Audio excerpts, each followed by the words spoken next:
आप लोग कैसे हैं? आई होप आप लोग अच्छे होंगे, मज़े में होंगे। आप लोगों का हमारे चैनल बिनु स्टडी में स्वागत है। बच्चों, हम इस वीडियो में आप लोगों को कोशिका द्रव के बारे में बताएंगे। कोशिका द्रव को इंग्लिश में साइटोप्लाज्म कहते हैं। चलिए चलते हैं बिना टाइम को वेस्ट किए अपने टॉपिक पर। बच्चों, एक रिक्वेस्ट है, आप लोगों को मेरी वीडियो अच्छी लगेगी तो लाइक कीजिएगा, सब्सक्राइब कीजिएगा, बेल आइकन को प्रेस करना मत भूलिएगा। चलिए चलते हैं। जीवद्रव, कोशिका द्रव का जो केंद्र के आसपास जो जीवद्रव होते हैं बच्चों, उसको ही कोशिका द्रव कहते हैं। होता वही है, जीवद्रव ही होता है, क्योंकि केंद्र के पास होने के कारण कोशिका द्रव कहते हैं। और वैसे जो है जीवद्रव होता जीवद्रव ही है। ठीक है। कोशिका द्रव और जीवद्रव ही एक ही है। हाँ, जीवद्रव को प्रोटोप्लाज्म इंग्लिश में कहते हैं। बच्चों, जीवद्रव में 80% जल होता है। कितने परसेंट जल होता है? 80% जल होता है। यह एक अर्ध पारदर्शक रंगीन जेली के समान चिपचिपा पदार्थ होता है। ठीक है बच्चों, एक अर्ध पारदर्शक मतलब हल्का सा ट्रांसपेरेंट होता है, रंगहीन, जिसका कोई रंग नहीं होता, जेली के समान चिपचिपा पदार्थ होता है। ये दो अवस्थाओं में पाया जाता है, सॉल और दूसरा जेल। हाँ, सॉल और जेल। इसे साइटोसोल भी कहते हैं बच्चों। ये जान लीजिए कि इसे कोशिका द्रव को, जीवद्रव को साइटोसोल भी कहा जाता है। ठीक है। ये अपने अंदर सारे पोषक तत्वों को घोल लेते हैं, डिसॉल्व कर लेते हैं। जब कोशिकांगों को जो भी चीज़ें चाहिए होता है, जब किसी भी कोशिकांगों को जो भी चीज़ें चाहिए होता है, वो इसी से ले लेते हैं, इसमें से ही ले लेते हैं। जब कोशिकांग के लिए जो भी वेस्ट मतलब पदार्थ होता है, उत्सर्जी पदार्थ होता है, वे इसी में डाल देते हैं। जैसे लोग थैली में भर करके कूड़े जो है डस्टबिन में बाहर डाल देते हैं, वैसे ही जो है वेस्ट मटेरियल जो है इसी में डाल देते हैं। साइटोप्लाज्म उस वेस्ट मटेरियल को भी अपने में डिसॉल्व कर लेता है अपने अंदर। इसमें सारे कोशिकांग होते हैं, सभी अपनी अपनी कार्य भी करते हैं।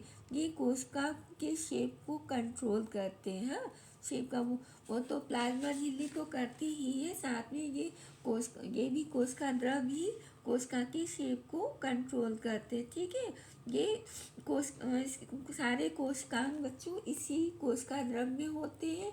और कोशिका द्रव जो है वेस्ट मटेरियल को भी अपने में डिसॉल्व कर लेता है, और दूसरा ये है कि कोशिकांगों को कोई भी चीज़ चाहिए तो वो इसी में से ले लेते हैं। ठीक है बच्चों, इसमें कुछ अघुलनशील पदार्थ भी होते हैं, जैसे जल के अतिरिक्त लिपिड्स है, प्रोटीन्स है, कार्बोहाइड्रेट्स है, अकार्बनिक पदार्थ आरएनए और डीएनए, ये सभी होते हैं। कुछ पार्टिकल्स ऐसे होते हैं जो कोशिका द्रव में फ्लोट करते हैं, तैरते रहते हैं बच्चों। हाँ, छोटे छोटे पार्टिकल्स होते हैं जो कोशिका द्रव में तैरते रहते हैं। ये लिपिड्स, प्रोटीन्स, कार्बोहाइड्रेट्स का अकार्बनिक पदार्थ आरएनए और डीएनए भी इसमें मतलब होते हैं, आघुलनशील होते हैं। जल तो होता ही है, इसके साथ साथ ये भी होते हैं। कोशिका एक जीवित कोशिका होती है। हाँ, ये लिविंग सेल होती है। इसी सरवाइव करने के लिए बच्चों एनर्जी चाहिए, ऊर्जा चाहिए। किसी को भी अपना जीवन चलाने के लिए काम करना ही है, काम करने के लिए ताकत चाहिए। ताकत क्या होता है? वही एनर्जी होता है। ये हमको खाने से मिलता है। हाँ, जब हम खाते हैं तभी उससे हमें एनर्जी मिलता है। सीधे खाना खा कर के ही हमें ताकत नहीं मिलती है, इसके लिए कुछ होता है, फंक्शन होता है, प्रोसेस होता है, हमें एनर्जी मिलती है, तब जाकर के हमारे अंदर ताकत आती है, तब हम काम कर पाते हैं।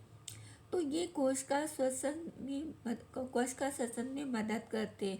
ऊर्जा पोषण तत्वों से ही आएगी। हाँ, कोशिका एक जीवित कोशिका होती है, इसे सरवाइव करने के लिए ऊर्जा चाहिए। ये कहाँ से मिलेगी? कोशिका श्वसन से, सेल रेस्पिरेशन से मदद मिलती है, मदद करते। ऊर्जा पोषक तत्वों से आएगी। हाँ, किससे आएगी? पोषक तत्वों से। कैसे आएगी? ऑक्सीडेशन ऑफ न्यूट्रिएंट्स, यानी पोषण तत्वों का तोड़ना। जब खाद्य पदार्थ होते हैं, फूड होता है, उसको किया जाता है, तब उसमें से एनर्जी मिलती है बच्चों। ठीक है, अपने जीवन को चलाने के लिए हमको एनर्जी चाहिए, तभी हम काम कर पाएंगे। ये एनर्जी हमको खाना खाने से मिलेगी, पोषक तत्वों से मिलेगी। और जब पोषक तत्वों का ऑक्सीडेशन होगा तो हमें एनर्जी मिलेगा। ठीक है बच्चों, ये हो गया। और रेस्पिरेशन ज़रूरी होता है, तो यही कोशिका जो होती है सेल रेस्पिरेशन में मदद करती है ये एनर्जी। हाँ, और ये यानी पोषक तत्वों का तोड़ना, जब फूड का ऑक्सीडेशन होता है तब साइटोप्लाज्मिक इंक्लूजन आघुलनशील पदार्थ जो कोशिका द्रव में तैरते रहते हैं महत्वपूर्ण भूमिका निभाते हैं। ठीक है, सेल रेस्पिरेशन में कौन भूमिका निभाता है? यही जो मतलब आघुलनशील पदार्थ होते हैं कोशिका द्रव में जो तैरते रहते हैं, इनकी महत्वपूर्ण भूमिका होती है। ठीक है बच्चों, अब आते हैं सजीव कोशिकांग पर, लिविंग ऑर्गेनिल्स। कोशिका द्रव में अनेक जीवित कोशिकांग पाए जाते हैं। इसमें कोशिका की सभी जैविक क्रियाएं संपन्न होती हैं। जैसी पहला क्या है, अंतर्द्रवी जालिका, इसको इंग्लिश में एंडोप्लाज्मिक रेटिकुलम कहते हैं। दूसरा है गोल्जी काय, इसको इंग्लिश में गोल्जी बॉडीज भी कहते हैं, गोल्जी कॉम्प्लेक्स भी कहते हैं। तीसरा है माइटोकॉन्ड्रिया। चौथा है लवक, प्लास्टिक इंग्लिश में बोलते हैं। लाइसोसोम है पांचवा। फिर आता है छठवां रिक्तिका। फिर सातवां आता है राइबोसोम। फिर आठवां आता है तारक का सेंट्रोसोम। सभी सजीव कोशिकाओं की संरचना एवं कार्य निम्नलिखित है। सबसे पहले हम पॉइंट आउट करेंगे अंतर्द्रवी जालिका पर, एंडोप्लाज्मिक रेटिकुलम।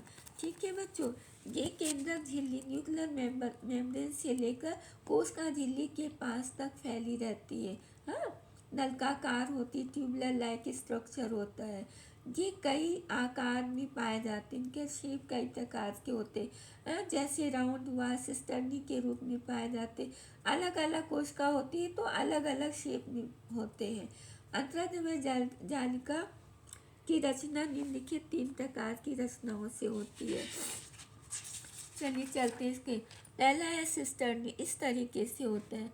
हाँ, ये शेप में सिस्टर्नी का, जैसे एक सिक्का कई सिक्के होते हैं, एक के ऊपर एक रखते चले जाते हैं तो वो एक सिस्टर्नी का शेप लेता है, वही चीज़ है। हाँ, ये लंबी चपटी तथा शाखाहीन नलिकाओं के रूप में एक दूसरे के समांतर क्रम में व्यवस्थित होते हैं। ठीक है, दूसरा है थैली वाला स्ट्रक्चर है, ये गोल गोल है, थैली है। ये लगभग अंडाकार या गोल रचनाएं होती हैं। तीसरा है नलिकाएं, इस तरीके से होती है, ट्यूबुलर स्ट्रक्चर है ये।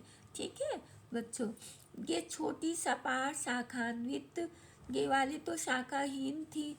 ये जो है नलिकाएं जो होती है सपाट भी होती है, शाखान्वित होती है एवं विभिन्न प्रकार की होती है, ऐसी भी होती है, ऐसे भी होती है, ऐसे भी होती है। इनका आकार कोशिका द्रव तथा केंद्रक द्रव के बीच संबंध स्थापित करना होता है। हाँ, इनका आकार क्या होता है एंडोप्लाज्मिक रेटिकुलम का, केंद्रक के अंदर जो केंद्रक द्रव होता है कोशिका द्रव के बीच संबंध स्थापित करना, कोशिका द्रव और केंद्रक के अंदर जो द्रव होता है उसके बीच संबंध स्थापित करना।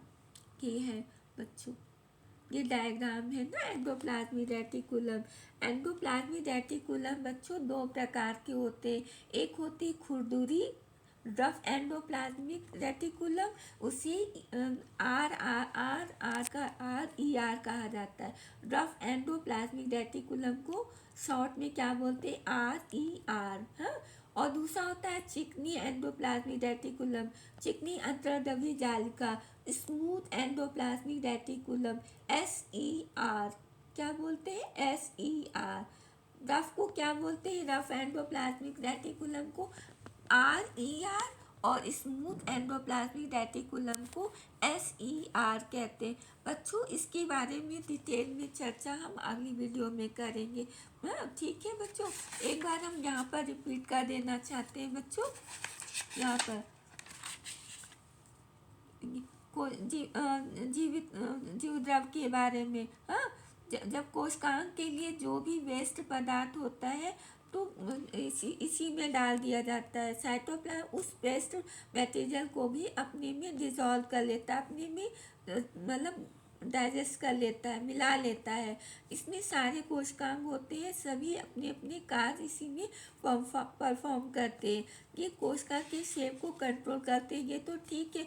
कोशिकांग को भी जो भी चीज़ चाहिए अपने लिए, अपनी जैविक क्रियाओं को संपन्न करने के लिए, वो इसी कोशिका द्रव से ही लेते हैं। हाँ, इसी द्रव इसमें जो होते हैं आघूलनशील पदार्थ होते हैं जो कि तैरते रहते, फ्लोट करते रहते। ये जो है सेल्फ रेस्पिरेशन में, कोशिका श्वसन में बहुत मदद करते हैं। हाँ, और ये एनर्जी जो होती है और ये पोषण तत्वों से आती है। हाँ, ऑक्सीडेशन ऑफ न्यूट्रिएंट से ही एनर्जी मिलती है। जब खाद्य पदार्थ जब टूटते हैं, फूड में मटेरियल टूटते हैं, तब ये एनर्जी मिलती है। हाँ, यानी पोषक तत्वों का तोड़ना।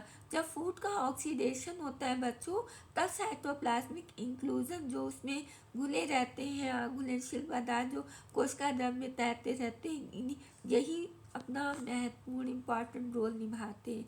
ठीक है बच्चों, आज शेष बातें हम अगली वीडियो में चलेंगे। और थैंक यू वॉचिंग दिस।